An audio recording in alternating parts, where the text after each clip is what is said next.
Bonsoir à tous, ravi de vous retrouver dans Savourgarde. C'était il y a 50 ans, 14 pays d'Afrique francophone accédaient à l'indépendance. 50 ans après, qu'ont-ils fait de cette liberté? On va essayer de répondre à cette question dans quelques instants avec vous, avec vos questions posées sur les sites forums. On va essayer de savoir à quoi ressemble aujourd'hui l'Afrique francophone, quels sont les liens que ces pays entretiennent avec la France. On va revenir évidemment sur un certain nombre de sujets polémiques. On en parle ce soir parce que ici, à l'Assemblée nationale et dans l'hémicycle, un débat sans vote a lieu sur justement les relations entre l'Union européenne, les pays d'Afrique, des Caraïbes et du Pacifique. On en parle ce soir, on va bien sûr revenir sur cette plaie qu'est la décolonisation et la colonisation, évidemment, sujet sensible. Kofi Gnamgnan, bonsoir. Bonsoir.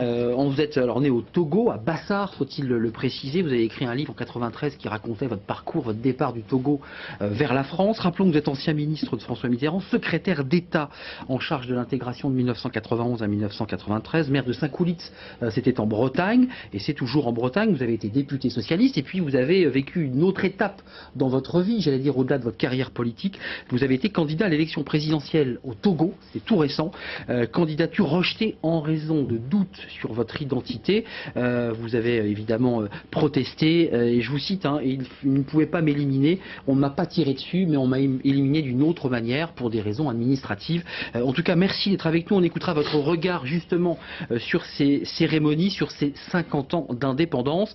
Merci d'être avec nous.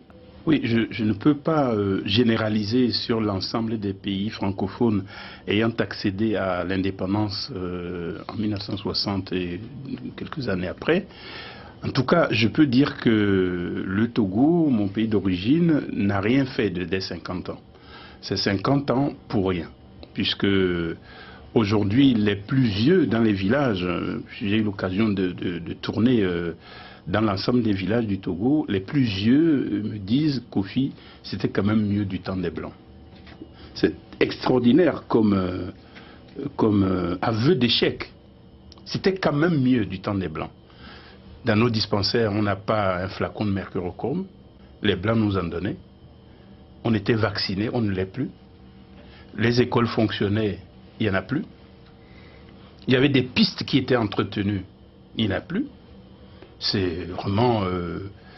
quand on regarde ça, on a envie d'en pleurer. Il y a de l'énergie en Afrique. Il y a de l'énergie de par le monde. Moi, ce qui m'a beaucoup frappé dans la jeunesse française, c'est cette capacité de la main tendue. Ils sont prêts à faire des choses.